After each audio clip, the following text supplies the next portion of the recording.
Bum, bum, bum, bum.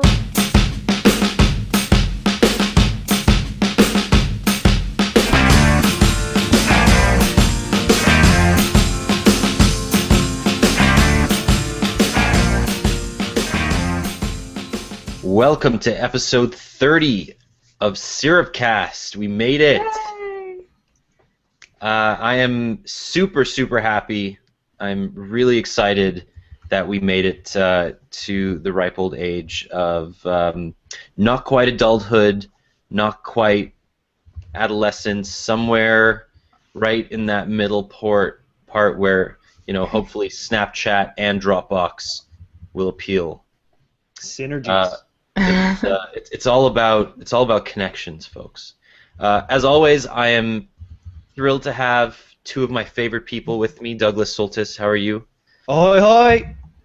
And Jane McIntyre with your green headphones on this lovely day. I was going to touch them, but then I realized that would be loud for you.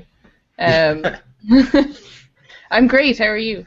Great. I want to apologize, even though nobody knows why before, but I'll tell you. We were going to have Ben Class on the show, and Ben is a Manitoba graduate student and telco analyst. And he was going to come on and talk about all the stuff happening in the wireless telecom space, including an action that the CRTC presented today on his behalf that he filed in 2013 about undue preference for bandwidth charges by Bell and Videotron for mobile TV applications. Now, it doesn't sound as exciting as it is, and we will talk a little bit about it. But we're going to sex it up for you. Yeah. We'll Ben, set it up. He didn't pay his internet bill, I'll talk to so him you're later. stuck with us, assholes. Yeah, Whoa, ironically... Nobody's an a-hole in this show. Ironically, Ben was supposed to talk about bandwidth issues, and because of bandwidth issues, cannot be on the show. Yeah. Yeah, he's actually from Manitoba, so I'm not sure if they have internet there yet. I'm not sure if they have bandwidth. Shoutouts Manitoba! I've never been, but I hear it's somewhere in the middle. It is. It's actually right next to Ontario. Oh, really? It I is. thought it was like closer to Alberta. Lady Ireland, ladies and gentlemen. No, it goes Manitoba, Right next to Ontario Saskatchewan, is closer to Alberta, British Columbia. Folks, that is our geography lesson for the day. Let's start there with the CRTC's decision to prevent Bell and Videotron and other telcos from preferencing their own mobile TV's app bandwidth. Basically, what it comes down to is that Bell and Videotron and Rogers at one point were offering these mobile TV services, and they were saying, hey guys, we have this content and we want you to be able to watch it, and you can watch up to X number of hours per month on your phone for free. We'll give that as a part of your package, or if you want to go over it, we'll charge you an extra set fee for more hours. And Mr. Class complained to the CRTC that that's not fair, because Bell, instead of charging by the megabyte, they're charging by the hour. So he worked out that watching the same amount of TV over a 3G or 4G connection would cost 8 times the amount to watch Netflix as it would Bell's mobile TV app, using the same bandwidth constraints and everything.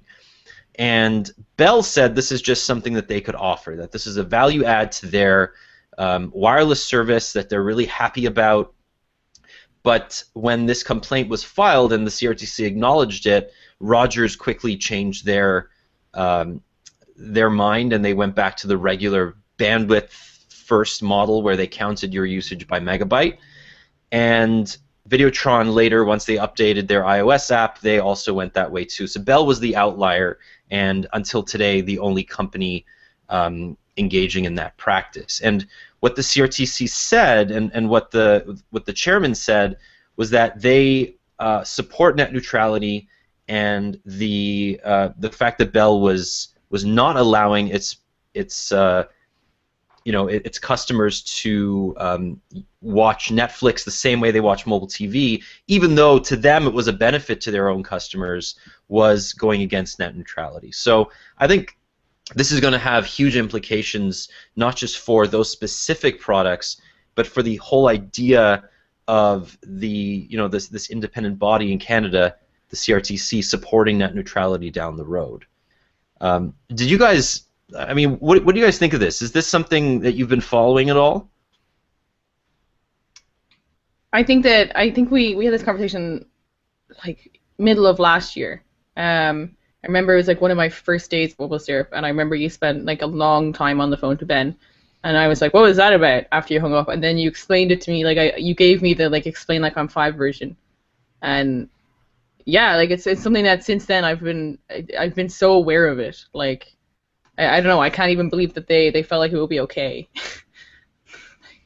I guess that's the whole point of Ben's complaint, was like you can't do that. But just the idea of if you use Netflix, it's going to cost you an astronomical amount of money. But if you use our service, like it's free or greatly reduced. I don't know, Doug. Have you been something that you've been doing?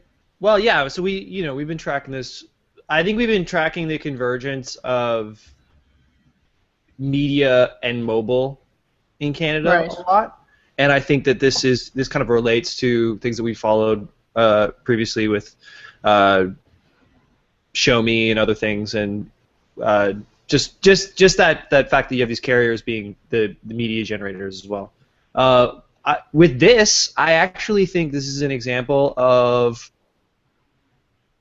the CRTC doing its job, but the net outcome not being great. And I think that that's because they're trying to correct a disparity, but they're not correcting the underlying problem, which is the way that we treat the cost structure of consuming media digitally. Because I think it should be totally fine for Bell to say, hey, we have TV, we have Bell TV, this service. We're just gonna hook you up with some benefits, customers. I think that should still be allowed. The problem is that when you're then comparing that with the structure and the pricing for consuming content through a different service that uses the bandwidth like Netflix, that disparity happens, and that problem is not being corrected.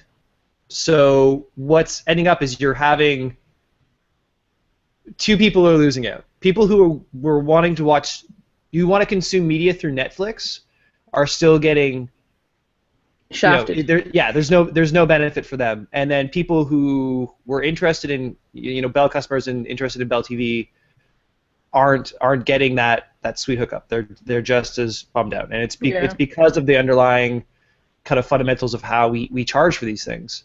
So yeah, it's one of those things the readers keep talking about too, is that they're like, this is great, and the CRTC, like, props to them, but they're also like, this is just going to mean everything's going to be more expensive. Yeah. Okay. But okay. So we have to break it down based on consumer preference and consumer benefit. Consumer preference is, yes, I am a subscriber to this mobile service. This dumb pipe, a carrier ostensibly based on net neutrality rules is a dumb pipe. They're not allowed to preference any type of traffic. That is a fact. Okay, it's a fact in North America. This whole issue is happening right now in the U.S. and we've written about it before. That was the whole basis for John Chen's insane rant on the blog that we wrote about. The difference here is that Bell and Videotron, who is owned by Quebecor, who owns a bunch of media entities in Canada, they own the content and they also own the pipe. So what they're doing is they're saying, okay, we have this consumer benefit, or we have this consumer preference where we're going to allow these customers to access our networks for free, but only when they're viewing our content. That is going against the whole notion of net neutrality at its core, because it's not that the consumers are benefiting, but that they can't choose which content they benefit from. They are just benefiting from a single source. No, well, I think you just laid that out in a really great way, but I would disagree as to see, and then that's where the confusion is, because when you talk about net neutrality, you're generally talking about traffic and speed and access to content, and this here is a preference for the cost of content, which is slightly different, right? And it's a regulation that is attacking the access, when maybe the regulation should be about whether or not the dumb pipe actually owns content, because then it wouldn't be looking to prioritize one piece of content over another, whether that's in terms of speed or just in price delta. Right, but I mean at the same time, so there's a bunch of arguments here. On the one hand, a company like TELUS, which doesn't own any media properties, would like to be able to say, hey guys, we can give you exclusive access to certain media because we own both the pipe and the content. But on the other hand, Bell's ability to give you access to a certain amount of content for free because it owns both the pipe and the content means that it's going to, even if it's not explicit but inadvertent, they're going to inadvertently prioritize not only the creation of that content but the distribution of it through its network, and that's the problem, right? So, so with that, I would say two things. First, if Bell wants to promote and make the stuff that it already owns cheaper, more accessible, because it owns it and it can do that, that's great, as long as they're not affecting services that they don't own. Them promoting Netflix or promoting their Bell TV content and making it cheaper did not in any way impede my access to Netflix. I think that's my primary concern. And second, if this is going to be the issue that stems from the facilitators, the infrastructure owning the content, then the regulation should be about whether or not we allow them to do that, because it's a very understandable and basic kind of business decision to say, hey, we own this stuff. Why don't we give our customers this stuff for, like, why don't we hook them up with a benefit so they're happy to be Bell customers? I think that's very understandable. It's not okay. So there's two. They're not giving it away for free. What they're doing is they are they're billing it differently. And I know that you said problem. I know that you said that shouldn't be an issue. But here's something that the Commission wrote in its response. The Commission considers, however, that encouraging customers to access these data-intensive services is inconsistent with the carrier's approach in regard to other data services, which is to impose data caps in order to optimize the efficiency of these networks. What that means is that, on the one hand, Bell's saying, hey guys, we don't have enough spectrum, we don't have the ability to offer 10, 15, 20 gigabytes a month of data for free, or for a very small amount like they do in other parts of the world. And on the other hand, hey guys, we're going to let you watch as much data-intensive stuff as you want in 5 hours, regardless of, you can turn the quality up to 11 and stream 3 gigabytes worth of content over your phone over LTE, and we're not going to care. We're just going to charge it the same way you would as if you were watching SD quality stuff. Okay, that's right. That's a fair point. That is a fair point. Yes. So. And in that way, it is affecting how you're watching Netflix. Yeah, absolutely. I mean, Go ahead. Sorry. Go ahead. I'm just going to ask, like, do you guys at all watch Netflix over LTE? Does it ever occur to you that, hey, I have a gigabyte a month, and I know that watching a single episode of Friends is going to eat up like 300 megs of data? Well, it never occurs to me to watch. Unlimited data. I watch Netflix in the streetcar all the time. Really? Wow. I had a really boring overnight in Edmonton once, and I just watched maybe the first season of X-Files on my iPhone, which did not go so well on my Rogers bill the next month. But yeah, I think you're totally right. I guess my problem is that I want Bell to be able to say, hey customers, we have some more stuff. Here's some stuff for you. I also want my access, them to say, hey, Netflix people, Bell customers who use. Okay, so here's what it is. Whether I'm watching Netflix or I'm watching Bell TV, I'm still a Bell customer. So I would like to be able to do whatever I wish with the access that I'm paying for. This regulation stops Bell customers who are really interested in Bell TV stuff from getting a benefit over Bell customers who want Netflix access. But it doesn't solve the underlying problem of the conflict of interest that comes when Bell both supplies content and the access to content. So I think this is a good first step by the CRTC if they are going to then look to solve the underlying issue of what a carrier says about what it can handle in terms of bandwidth and caps and what it can actually do, because Bell in this case is proving that it's not true. Yeah, it's a slippery slope, right? When you say, hey guys, we're just benefiting a few, they only have 1.4 million customers. So Bell says, we're not really doing anything wrong because this is only applying to 1.4 million customers. It's only, 20% of our user base. Yeah, the pressure on the network isn't great. But not only that, Netflix has a much greater Canadian presence. All we're trying to do is promote homegrown Canadian content, blah, blah, blah. That's BS, because really Bell shows a lot more US content than Canadian. But at the same time, it becomes a slippery slope. So they say, hey, we'll charge you by the hour instead of by the megabyte, and then it becomes, hey guys, instead of allowing you, then down the road they say, hey, we're going to start charging you by the megabyte, but then we're going to make the quality 10 times better than it would be over Netflix, or we're going to start gradually lowering the quality of Netflix over our network in order to maintain a stable connection. That's exactly what happened with Netflix in the U.S. Yeah. It's not over wireless. It was the peerage deals with broadband ISPs over cable, but it's the exact same idea, right? Yep. So it becomes a very slippery slope. So we'll come back to this. I'm going to have a chat with Ben later. We're going to get to the bottom of it, see what he has to say. He should be pretty happy with himself, though.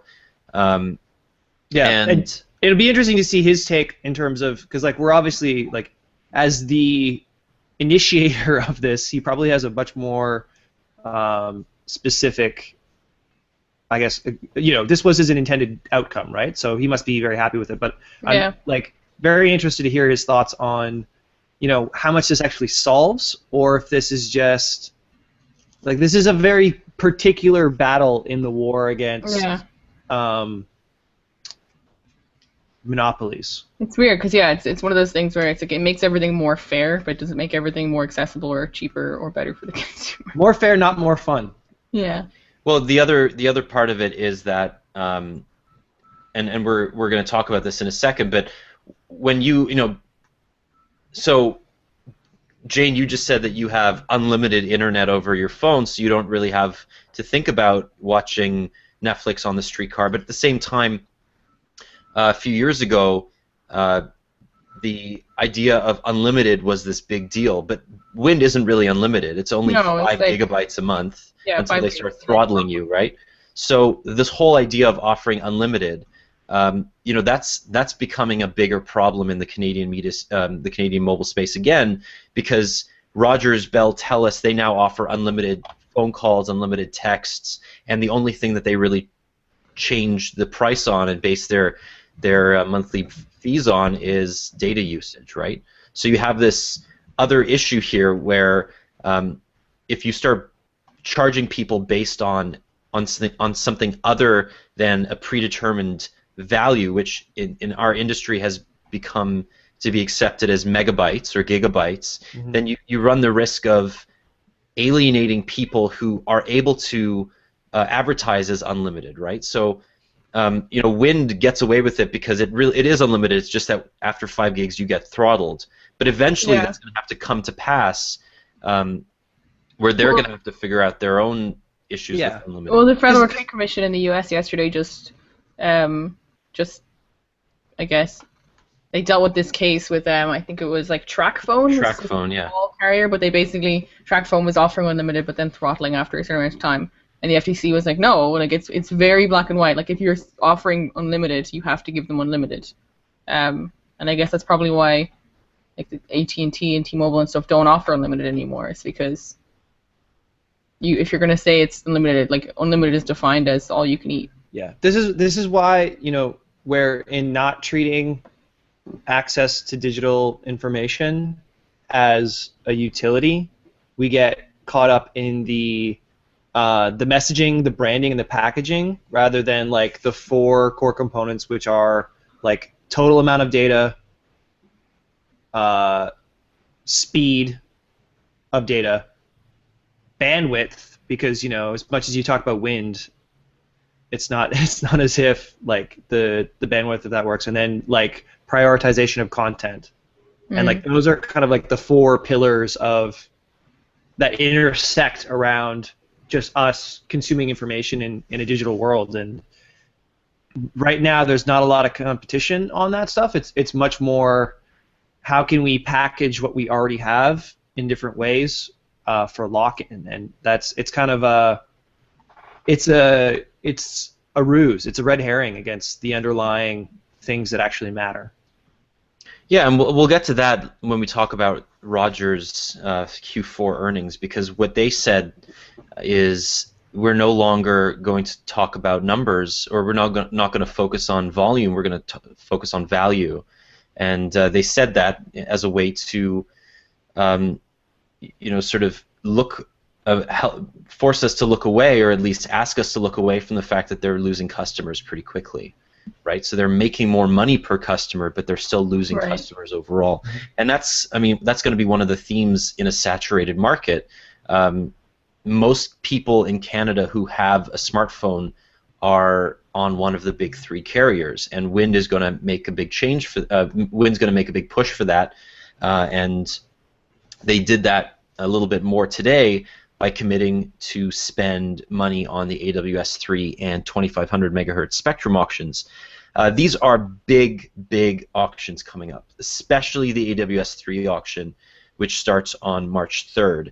What this means is when it's all said and done, Wind is going to have upwards of, I believe it is 15 megahertz of AWS-based spectrum in whatever region they want.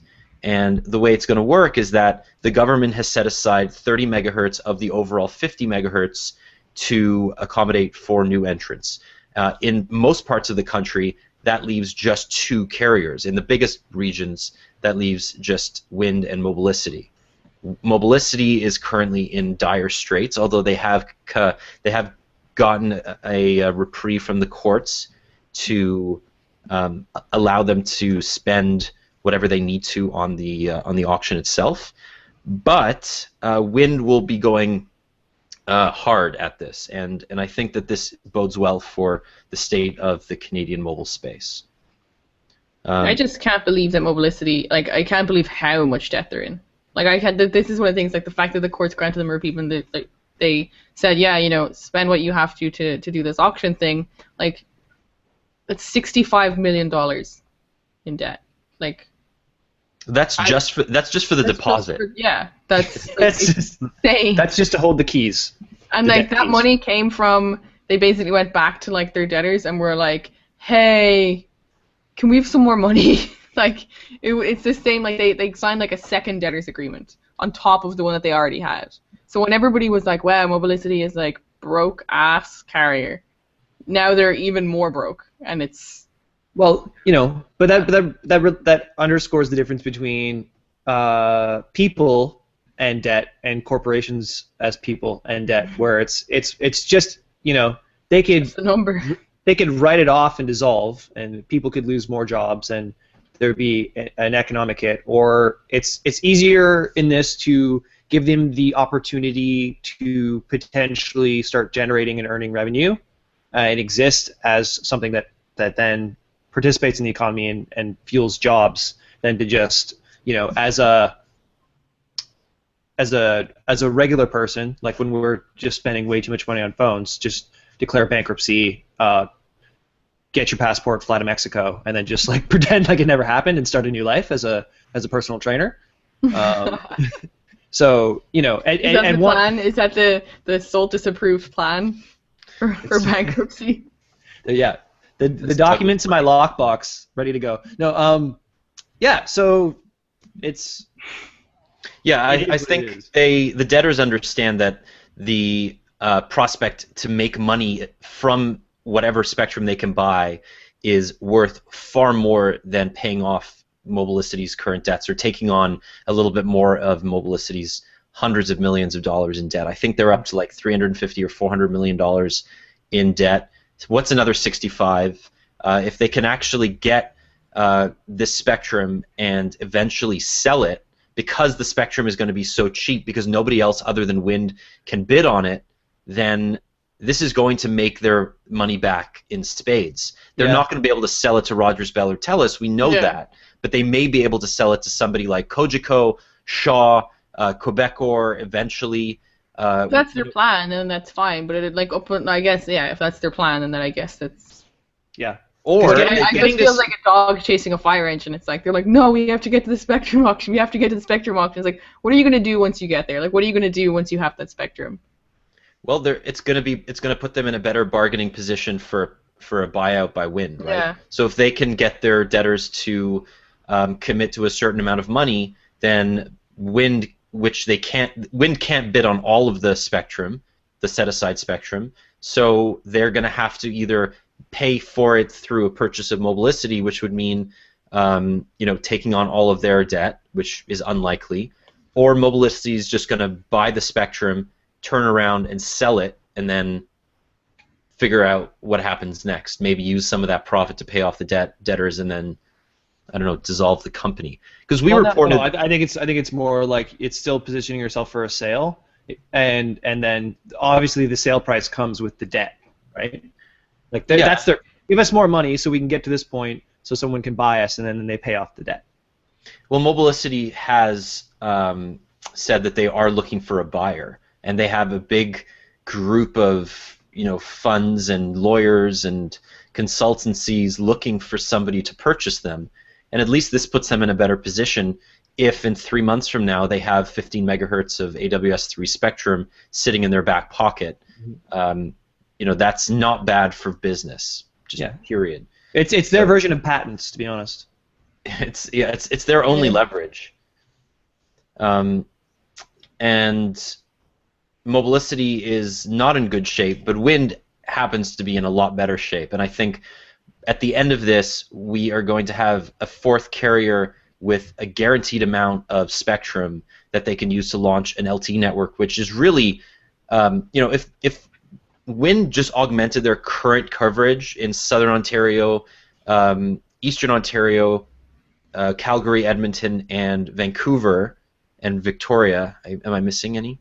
With LTE, then they're going to be in a lot better shape just in terms of acquiring new customers, because the delta right now between Wind's 3G network and Rogers, Bell, and Telus's LTE networks is massive. I mean, it's like 100 megabits per second massive.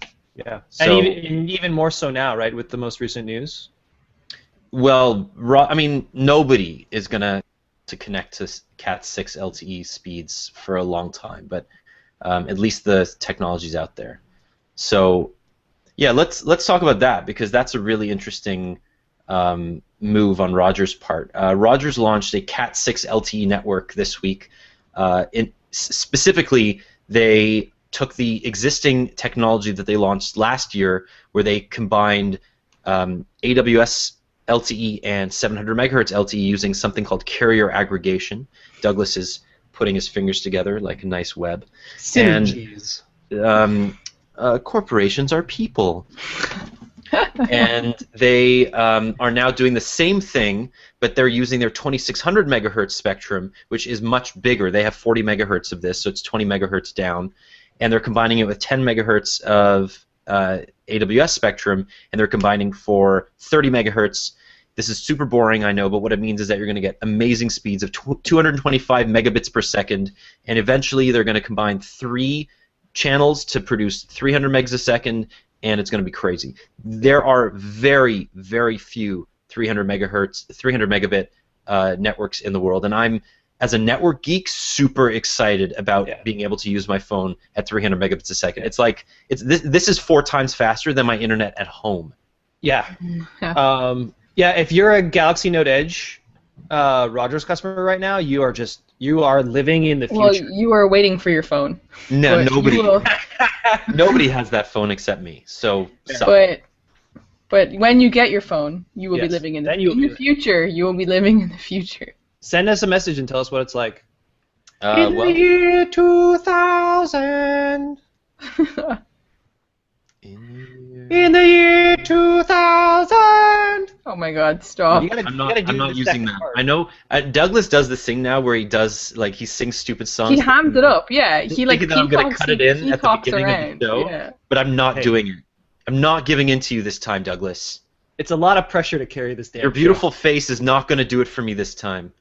Oof. Oh, all right. It's so hard to resist, though. Let's talk about Rogers' results. They just they launched their Q4 earnings today. Value up, volume down. What do you guys take away from this, Doug? Do you think Rogers is making the right move here? As a company or for its customers? Because there's two things here. There's there's value and the perception of value, and then there's, as we alluded to before, how this further distances the conversation away from cost and how that cost varies from carrier to carrier or internationally, right? So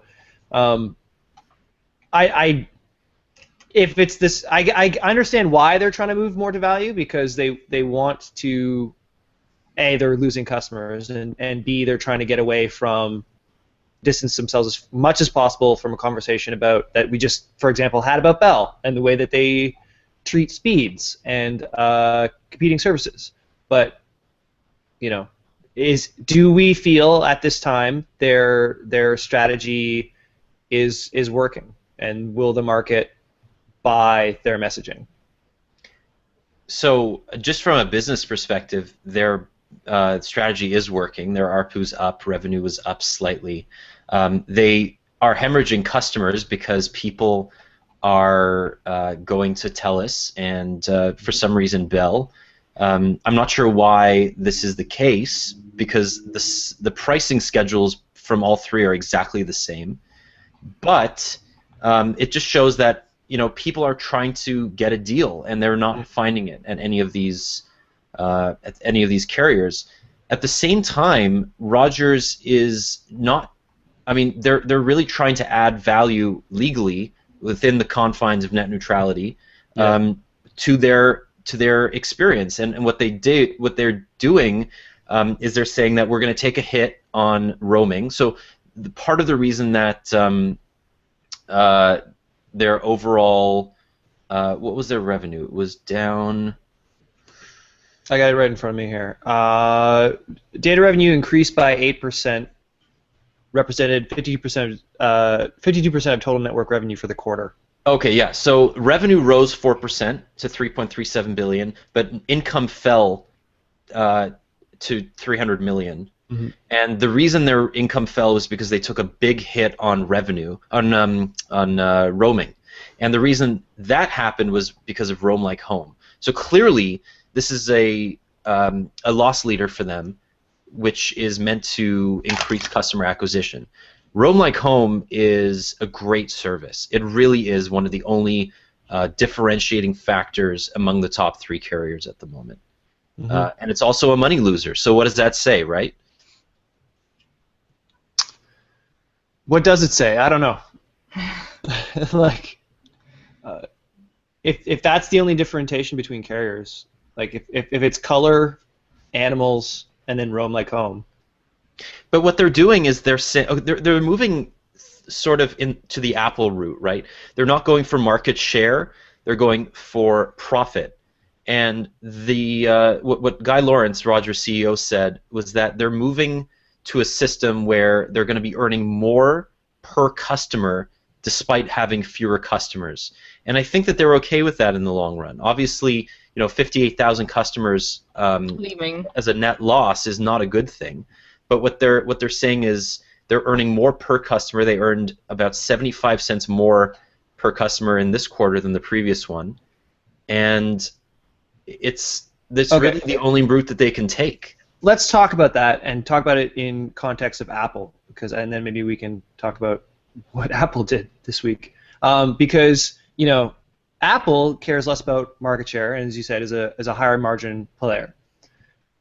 What they deliver in their product for that high margin cost has like a tangible benefit. Like as I record this podcast using my extremely light, extremely thin, super durable, long battery life MacBook Air, if there's a reason why I pay that markup for this product, what does that mean for a Rogers customer? Where in terms of generating more revenue per user from a Rogers customer, what is that Rogers customer getting in benefit? Yeah. Will that equate? Okay, so I'm going to put on my big three apologist hat for a second. I know. Sorry, that's what I'm like literally saying. Like, is it possible for a service provider like this to even make that happen? Yeah, I mean, like let's put those examples on the table. Show me. You can't get Show Me unless you're a Rogers cable or internet subscriber. You cannot get Roam Like Home unless you're a Share Everything subscriber. You cannot benefit from the new $100 million Vice Media partnership. You can, but you won't get exclusive content that they're talking about. I don't know what that is yet, unless you're a Rogers Share Everything subscriber. There's a ton of stuff that they're saying that they're going to do in 2015 to make your whatever monthly fee from Rogers more valuable, right? That's really the only thing that they can do, because they've even admitted, right, the cost of being a wireless subscriber has gone up significantly, and the ARPU would back that up. The ARPU is up to $67 per customer. Okay, and that's huge. But Daniel, so I don't need a family of 5 using my MacBook Air to get value from it, and I don't need to use every other Apple product to make the MacBook Air useful. Whereas in the Rogers example, the Share Anything plans are crazy overpriced unless you have as many like members of your brood using it as possible to kind of amortize the total costs. And the access that what you're getting on top of that for the share plans isn't necessarily content, it's access to other things that only Rogers can provide, even though Bell has a competing and similar service, right? Or that is the very definition of a wireless network. I mean, I totally agree with you. So then, as a customer, like, there are very obvious benefits to being a high margin hardware player, and when we talk about Apple's numbers, we'll show how that's working really, really well when you can execute. If Rogers is approaching a similar strategy but can only provide like access to other things that it owns rather than which are similar to what other competitors are providing, because at the end of the day it's access to content and maybe exclusive pieces of content, but it's like there are other ways to watch shows. I think Roam Like Home is a different thing, but I'm sure the other carriers can offer a similar thing, because it's all about pricing, right? It's not about durability or anything tangible. Is that gonna work? And then even if they can suck more revenue out of it, are Rogers customers going to be any happier with like, oh wow, so now I'm spending like $300 a month or more to have my family like just locked in to Rogers, because I have to add on more Rogers things for this to be valuable. Yeah, so I mean, there's two arguments there. First of all, they are deciding to go one route. They could go another route and go the discount route, the way that MobileSyrup tried and failed to do. The problem is that being a network provider in Canada is very expensive when you're deploying across a country. They're actually saying that customer satisfaction is up significantly, right? So people are paying a lot more, but they're more happy with what they're paying for. And that comes from a simplification of their product lineup. You don't really have to worry that you're going to get overages anymore because the wireless code is backing you up on that, plus the fact that everything except data is included in your plan. So you never have to worry that you're going over your minutes. You can send as many text messages as you want, whatever. And those are small things, but they do add up. At the same time, they're required now to notify you when you're approaching your data limit. You know, a couple of times before you hit it. Smartphones themselves are getting better. So you have a situation where a couple of years ago, if you had an iPhone or an Android phone, it wasn't always the most reliable experience on its own, even when your carrier was fine. Now you have a confluence of things where your carrier is faster, your network speeds are faster, your latency's down, and your phones are lasting longer on LTE because LTE chips aren't using as much battery. Plus the fact that Rogers is saying that they're the fastest network in Canada. So all of these things have an impact on customer satisfaction. Whether or not people are okay with paying more as a result of those value adds, well, that's up to them, right? They can go somewhere else, and many people are choosing to go to Wind, and that's their prerogative. But Rogers is saying that, you know, right now the competitors aren't where they are in terms of network quality, and they're going to continue using that because that's really their only advantage.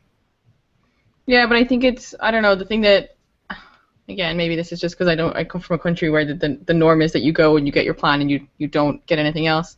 But I think that part of the attraction for networks like Wind is that when I go there, I'm not being told, and you get like this show me service and you get this and you get that, and it's like, it seems like that's their way of like placating you when you have sticker shock. You're like, oh my god, that's so expensive. Yeah. And instead of like, you know, I don't walk in the door at Rogers for show me access. I walk in there because I want to get like phone and data and like a call plan.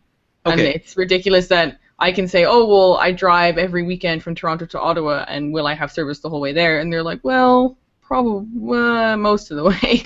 You'll drop out at some point on the way, and then it'll come back.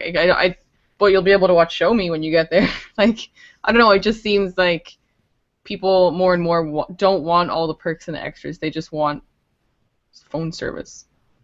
And I don't disagree with you, but the phone service is objectively better on the big three. Like, I kid you not, as you said that, I got an email from my buddy who I will quote, "I'm ready to throw my phone at the wall. Wind service has gone from semi-working to just flat terrible. One might say unusable." Yeah, but Daniel, no one's disagreeing with that. What I would contend is that my phone service isn't any better than it was in 2009 when I initially signed up for my plan with Rogers, but they want to charge me $35 more for it. Are you saying your network? I'm not saying. I mean, customer service is a subjective thing, but you're claiming that your network performance on your iPhone 5 is no better than what it was in 2009 on your iPhone 3GS.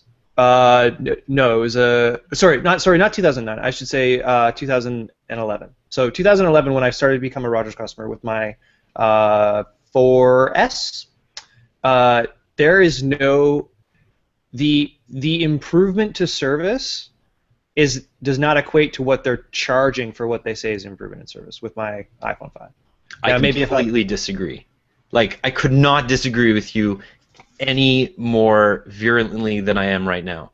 Like, not only have the network qualities across Canada become far better. Yeah, but Daniel, I get across Canada, but as an individual person living and functioning in Toronto, that it hasn't changed. I disagree. And it's changed significantly. When I go back to Ottawa, I still hit the gap, right? So, like that, and I'm not saying that like I'm not saying.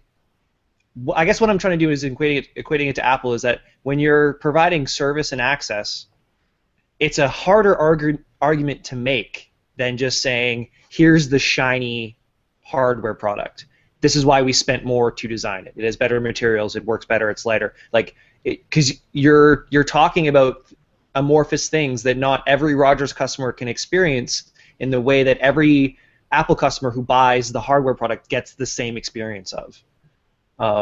Right, but Apple experience is contingent on the app ecosystem that Apple fosters in a similar way to, I mean, this is totally not the same, and it's probably a bad analogy, but to the same value adds that the carriers can only offer, right? So, you know, the App Store is the reason, I mean, for the most part, is the single biggest reason people continue buying iPhones, other than the fact that they're well made and the camera's great. But really, I mean, when it comes down to it, Android manufacturers are producing phenomenal pieces of hardware. Google is creating great software, and the biggest difference for a lot of people are the app selection. In a similar way, Rogers is saying, you can come to Bell or TELUS, but only Rogers can give you these added services like Roam Like Home. But I think the difference is that if you ask an Apple customer, why did you spend so much on your phone, they would say, because I think it's worth it. And if you ask a Rogers customer, why do you spend so much on your phone service, they would not say, because I think it's worth it. It's because I have to. Yeah. And obviously, Daniel, like if people want a more, I would say, Douglas and Jane, Irish a la carte relationship with a carrier, there are options, and those options in Canada are going to get better. I think the thing is that you're seeing Rogers trying to differentiate itself from the rest of the big three, and I think what we're saying is it only works in a limited scenario or context, and we would like to see more differentiation in a greater differentiation in options between the big three and other carriers. Yeah, absolutely, and I'm not for a second apologizing for the fact that the Canadian carriers overcharge compared to other carriers in other parts of the world. So when you look at what's going on in Europe and the UK, and I've spoken to many analysts who live in the UK who say that the now deployed LTE service on companies like 3 and O2 is comparable to what you'd find in Canada for less than half the cost. That I completely agree with. Canadian carriers need to get cheaper. What I fundamentally disagree with is that when people complain about the service as it compares to other parts of the world, or the parts that it compares to other carriers in Canada, that I have a problem with, because I've never found, and every country I go to, I try their local networks. I've never found more reliably fast, low latency networks as I do in Canada, and that's just a fact. I've tried as many of them as I can across the world, and Canadian carriers continually live up to being some of the fastest in the world. That does not mean that they're not ridiculously overpriced. Yeah, you are getting more for what you pay for. That's my hypothesis. But is what you're paying for worth that benefit? I think is what we're saying. That's a subjective thing. I feel it is. I spend $100 a month, and I feel I get $100 a month worth because I use my phone all day, every day. And that's interesting, because that's Ian's argument too. He says, I remember talking to him again right before I started working MobileSyrup, and he was like, I don't get when people complain so much about it being expensive, because do you have a home phone? Probably not. Do you rely on your phone to the point where you think it's worth $25 a week? Yes. Probably. There's not a single thing in my life and when you put it that way, it's like, it seems like a no-brainer. It's like, it is my life. Like, it helps me do my job. I mean, it gives me my job. If I didn't have a smartphone, I wouldn't. Like, this is why Rogers is changing the argument, or trying to set the context on value, because no one disagrees with the value of having these services. Counterpoint, I think if I'm on Wind and tech savvy, I'm getting the value of the Rogers isn't responsible for the value of the fucking internet. Like, if I use Wind and tech savvy, I'm basically still getting that magical world that we love living in, but I'm getting it at half the price. But you're getting an approximation of that wonderful world that we love living in. A really good approximation. And that's the thing, is that to me, because I spend all of my time in downtown Toronto, where it's fine most of the time, I don't think that the gap in service matches the gap in price. Maybe, I mean, I guess your friend disagrees with me. Your friend thinks that it's unusable. I mean, my friend works and lives down the street from me in downtown Toronto. I have used Wind. I love the company. I think that, Pietro Cordova, I think Anthony Lacavera, these are admirable businessmen who really want to do well by the Canadian consumer. And the second that Wind gets a network that is comparable in both speed and reliability, not just in coverage. I don't really need coverage in Manitoba. I don't need coverage in Thunder Bay. I do need coverage in downtown Toronto and Ottawa and Montreal and these places.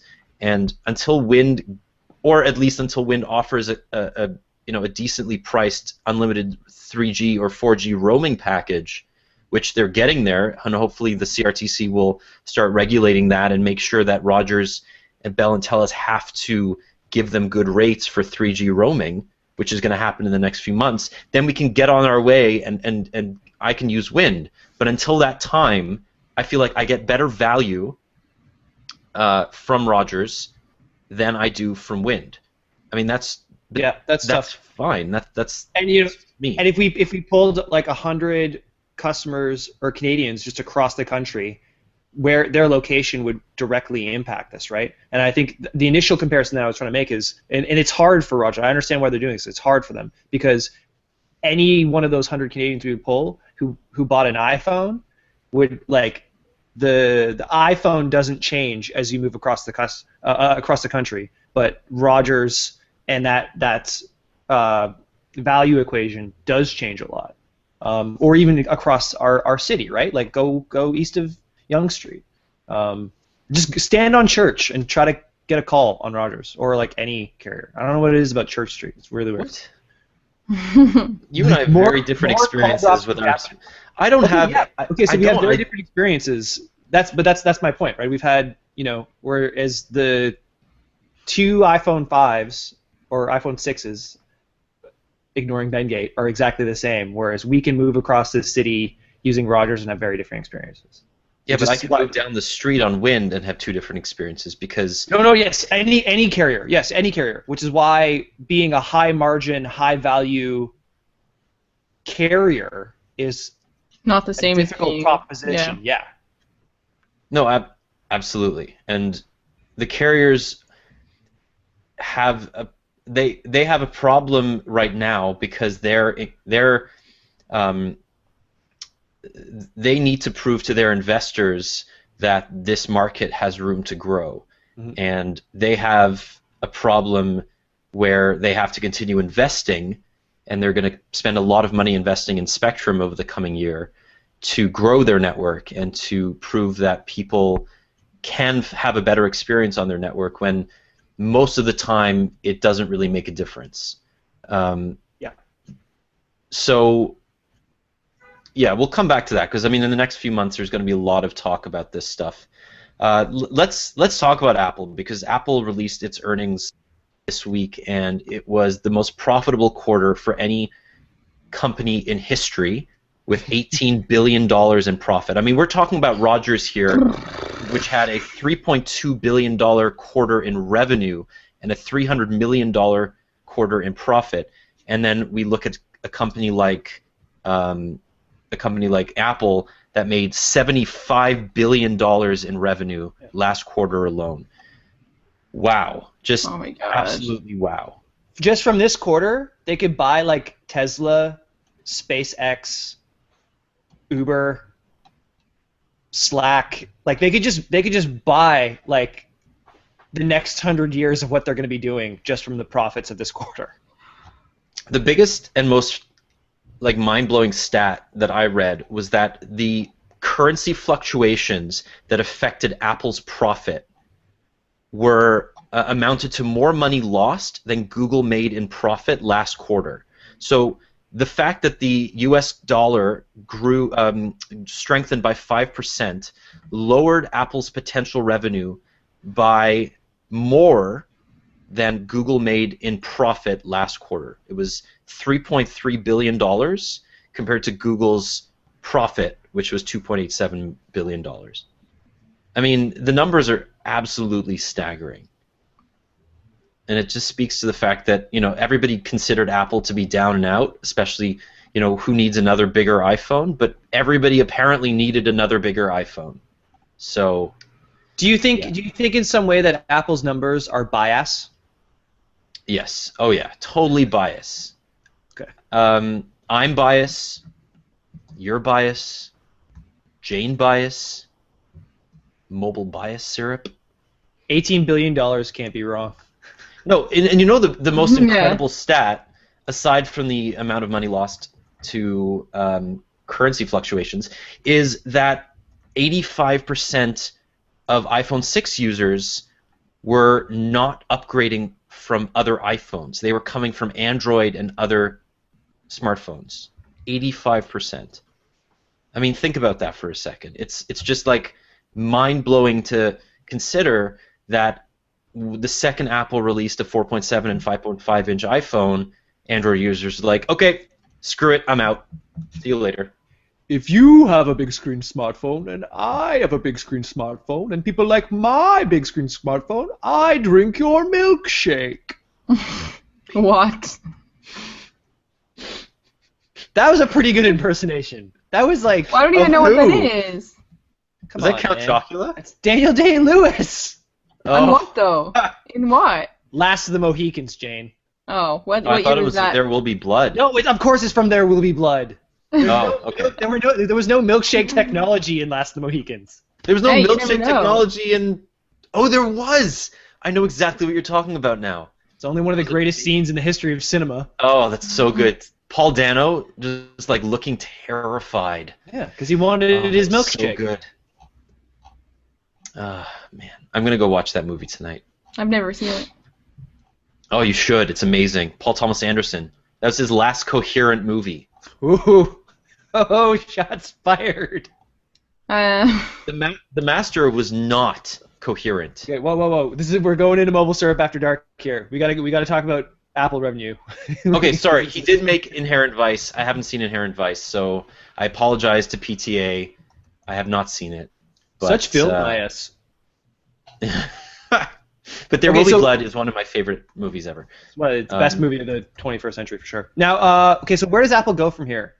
Like, they continue selling a shenanagram of smartphones. Just more of the same? Okay. Sorry. You're actually asking the question. Yeah. They will. So I think what they've proven is that the iPhone. Oh, hey Jane. I'm here. I think they are. Oh, were you just frozen in thought? I thought your screen had froze, but you were just like super reflective. Okay, sorry. No, I'm researching countries that Apple could afford to buy with all their money. Oh. Oh, amazing. So Apple has continually disproven the idea that expensive phones can't sell in volume, right? They have not only increased the number of iPhones that they've sold, but they've increased the average sale price of the iPhone significantly. The average sale price of their iPhone division is $687. That is absurd when you think about the general direction of smartphone prices in general and the commoditization of the industry. When you're looking at a company like Samsung being squeezed from both ends, both from Apple in the high end and companies like Xiaomi and Huawei and ZTE and Alcatel in the low end, you're looking, okay, why doesn't it make sense that Apple is going along with that trend? And I think it's just because people don't consider an iPhone to be in the same category as the rest of the Android world, right? The iPhone sits completely on its own, and Apple can continue selling it in spite of the general movement of smartphone sales.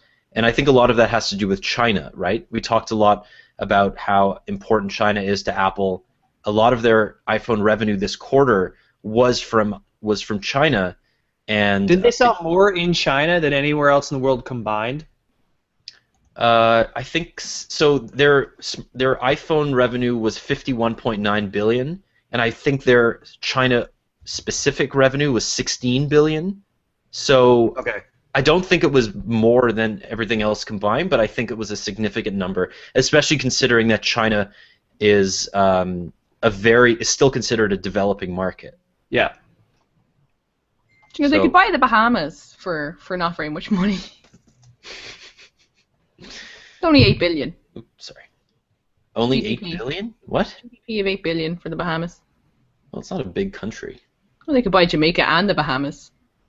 Throw away. I bet you could get the Jamaica, the Bahamas, and Haiti for a really good deal. Yeah. Oh, If you're a Bahamas customer, you get the value add of Jamaica. It's more of you're a Jamaica customer, you get the value out of Bahamas. But anyway. It depends what kind of food you like. Okay, so what are Apple's threats then? If you do the classic SWOT analysis, strengths, weaknesses, opportunities, threats, because we talk a lot about like how Apple isn't, how Google's doing all this crazy moonshot stuff, and Android is probably a better OS than iOS at this point, and Android hardware is catching up, and all these things. Apple only really does consumer electronics really, really well. They don't do services really well. They don't do social. They don't do all these things, and yet they can just drop a $18 billion mic. They're like, we do this better than anybody else. Proven.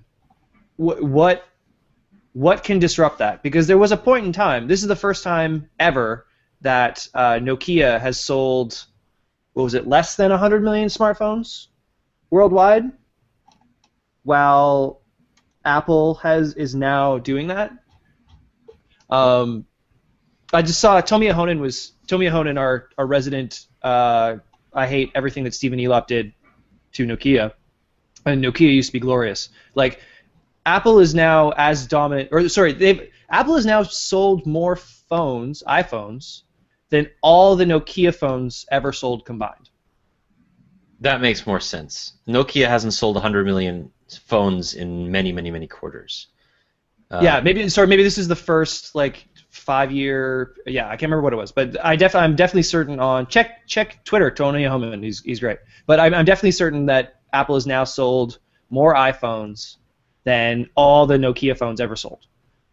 Well, I think if we were doing a MobileSyrup podcast in 2004 with our hot 2G takes, we would be like, no one will ever challenge Nokia. And markets change, conditions change. So what is the condition that can possibly prevent Apple from being Apple? Is there one? Are we aware? Is something on the horizon? Can we see it? No, I mean I'm not one of those doomsday people. I don't think that Apple will be disrupted anytime soon. I mean, they've shown quarter over quarter over quarter that they can buck every trend that we can think of. The iPod is basically disappearing. The only source, I think, of hurt for Apple is the iPad, which continues to sell fewer units every quarter than Apple would like, and it's sold year-over-year declines for 2 years in a row. The iPad is going to be a struggle for Apple because tablets in general are a struggle for everybody. Nobody knows how to sell a tablet anymore because nobody knows the value proposition for a tablet. But I think as long as the iPhone is an aspirational product on its own, rather than the way that people, I think a lot of our readers look at the iPhone as an alternative to Android in their minds, right? There's Android and there's iPhone and then there's everybody else. But I don't think a lot of consumers look at the iPhone that way. They look at the iPhone as their only choice of a smartphone. They don't go into a store looking at more than one smartphone choice. They go into the store saying, I have an iPhone, I want to upgrade to another iPhone. And I think a lot of people, not only do Apple loyalists stay loyal, but this quarter proved that Android people are not that loyal. Well, it's because people don't think of, you're right, like our readership sees Apple and iPhone as the counterpoint to Android. But even yesterday in our office, you guys weren't there, one of the companies over, a friend of ours, he needed a charger for his phone. He's like, hey, do you guys have a Samsung charger I could borrow? And I was like, do you mean a micro USB charger that is like the standard across pretty much the entire industry? But he saw it as, he didn't see, hey, do you guys have an Android phone charger? or micro USB. It's like, I have a Samsung phone. Do you have a charger for that? And I think there is no loyalty to Android because the loyalty or the consumer relationship is mostly with the manufacturer. In a way that like just totally doesn't happen with Apple. Like Apple is like Q-tip if everyone loved Q-tips and Q-tips were etched in gold. Yeah, I mean, I just think that everybody loves to talk about the fall of a giant, and everybody loves to think of the worst possible scenario for a company when it's at its height. But the thing about Apple is that they have bucked the trend so many times that it just isn't. It's not rational to think that way anymore. I mean, it's like if you are thinking that Apple will just fall down and just collapse, it's basically like You're crazy. Yeah, I mean, it's like saying that the stock market goes up and down, but it's very unlikely that another Great Depression will happen again. Yeah, but right? you made the exact same words were said about Nokia, IBM, Microsoft, companies that probably existed before I was born that I don't remember. Like, there are not that many 100-year companies. Like, people say that about Ford. Like, I'm not talking about 100-year companies. Like, I don't know what's going to happen in 50 years. Okay, but then 10. I'm not saying like doomsday. Like, I'm just like, it's very difficult to maintain this level of. I accept everything of your point that it is almost irrational to expect Apple to do anything other than like break their sales goals every quarter, which are like the industry's sales goals. But I also know that the conditions for that to be sustainable, are very difficult to maintain, and it gets harder and harder. Especially when, does Apple own a VR company? Do you think VR is going to eat into smartphone sales? I think it's a complementary technology. Now, in 5 years, I don't know. Well, think about it like this. Phones used to be a complementary technology, and then they became the predominant one, which is how Microsoft and IBM died. That's why I asked the question. Like, I don't know the answer. I was just wondering if anyone had a hot take or a speculation as to what would disrupt this. Well, I mean, Microsoft is anything but dead, and IBM has carved a niche, and it's still a fairly big company. I think the way to look at it is this. Okay, Apple sold 75 million smartphones last quarter at a $687 average sales price. Adding that up, that is an insane amount of money. But overall, there were 1.3 billion smartphones shipped in 2014, and there were 375 million shipped in the last quarter alone, which was a 28% increase over the previous year. So not only are smartphones in general still a growing industry, but Apple is only making up 20% of that overall smartphone share. I think it's like 15%. Yeah. It's 20. I have the stats right in front of me. IDC equates their 74.5 million units shipped as 19.85% of overall worldwide market share. Yeah. Just under Samsung, which sold 75.1 million. But the problem is that Samsung's ASP is much lower because they sell, a lot of $100, $200 smartphones, and that industry is getting disrupted right now by the other three OEMs on the list: Lenovo, Huawei, and Xiaomi, right? So Apple is singular in the fact that they not only continue to go against the grain by not selling a super cheap smartphone, but they're increasing their market share in spite of increasing their average sales price, right? Rationally, that what they're doing doesn't make any sense, but I still think that there's a lot of room to grow in the smartphone space in general. Yeah. Well, when you're selling more phones than McDonald's sells hamburgers, there's definitely room to grow. Oh, I'm so hungry. I know. Me too. So I don't know. I mean, we've been chatting a lot about kind kind of like the state of companies, right? Wind, I was going to say Wind. Wind is increasing, their investment in Canada. Rogers is doing their thing, trying to convert value from volume. Apple is selling a ton of hamburgers. McDonald's just fired its CEO because it's not selling a whole bunch of hamburgers. We're just into 2015. It's just the end of the month. We are just into our adulthood. We've just turned 30. Doug's cat is super cute.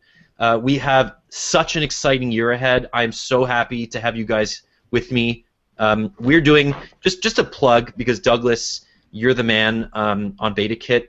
Douglas is doing. We have a sister site called BetaKit.